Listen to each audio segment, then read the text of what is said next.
Lots of times people ask about the regrets. Do you regret you went there? Do you regret of anything you've done there? And I can say absolutely sure, I'm not. I'm not, because it wasn't, a spontaneous decision. It was a well-weighed decision. I thought about it, and when you are making the decision like this, you have no regrets. So I just realized of everything which will happen there. I realized that it will be combat, that I will lose my friends, that I will have to shoot other people. And maybe that's why I actually didn't enlist in May, in June of 2014, when it just started, because I just gathered information to be absolutely sure that it's my place. For example, if you will enlist to the military forces, then go to war, and then understand that, oh no, it's not mine, oh no, I don't believe in what I'm doing. You can just maybe, oh no, I'm not ready to go for a fight. And it will be in the moment when other people are thinking that you will cover their back, you will cover their flank, and oh no, in this moment you will have some doubts. I think that there is no place for persons like this on the front line, because it's just the worst thing which any combatant can have. To have somebody not assured of what he's doing, standing shoulder to shoulder with him. Because one moment you're thinking you're covered from the left, next moment you're seeing somebody fleeing. How did you feel in combat? Like when you were there on the front, what was the feeling that? I'm getting. Also, lots of people are asking of how do the person actually feels in combat. Honestly, I was wondering about it before I became in an actual combat. Probably because during civilian life, it was always hard for me even to hit another person. So I was wondering of what will I feel when somebody will shoot at me and when I will have to shoot somebody. When I was young, I asked my grandfather, who served in Second World War, what did he feel shooting live people. He said it wasn't about live people, it was about the enemies. You have no actually time for being afraid. And after the combat, it's stupid to be afraid, because there's nothing to be afraid of anymore. Actually, after my first combat, I shared with those feelings with my comrades. Lots of them, it was first combat for them too. They also said that they thought much worse about themselves. They thought that they will maybe, if not panic, but at least, I don't know, trembling hands, some bad feelings, being afraid. No, you have no time of being afraid. Just.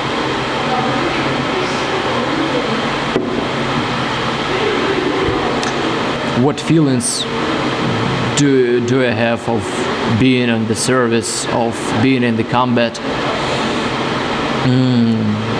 Is it enjoyable or not? It's not about joy, it's a war. What joy? Only psychopath can enjoy war. Maybe in some meanings, those 1.5 years which I have spent in the combat zone, in the front line, it was maybe even the best part of my life, because it was the period of life when I was absolutely sure that I'm doing something important, something that makes a difference. Even if my life will end tomorrow, I will be able to say that I didn't fake my life. I didn't live this life without any reason. That's why I think that this period of life, in some meanings, in lots of meanings, was actually the best period of my life. I'm really ashamed that I'm not there now. I just have lots of health problems after all of this, so I'm just unable to be there. But I think that everybody must realize a couple of things. First of all, as Goethe said, only those are worthy of life and freedom who are coming for a fight for them every day. So if you want to be free, if you want for your family to live a peaceful life, be ready to fight for it. When I took my head out from the trench, I saw the burning buildings. It were high buildings, like from 9 and higher floors and so on. And I thought, man, it's really. It was 10 o'clock in the morning, and I thought that, whoa, it's good that it's the morning, so most of the people are in the schools, kindergartens, their jobs. Then, hell, it's Saturday. Next 2 days, our regiment gave the blood in hospitals, helped the wounded guys, wounded people, wounded civilians. We've done this all, and since that day, those kids which went to school near our base, the appearance of their faces changed. It was terror on their faces. Terror. They were terrored. They were frightened because they realized that war is not something which is on the TV. It is something which can just enter your window when you're just peacefully asleep in your bed. And it was a sign of terror on their faces until the beginning of February, when in 10th of February our regiment and my company assaulted on Shirokina, took the separatists out of that village and pushed them back. And since that day, those kids who were studying in the school near our base, the sign of frightening, the sign of horror left their faces.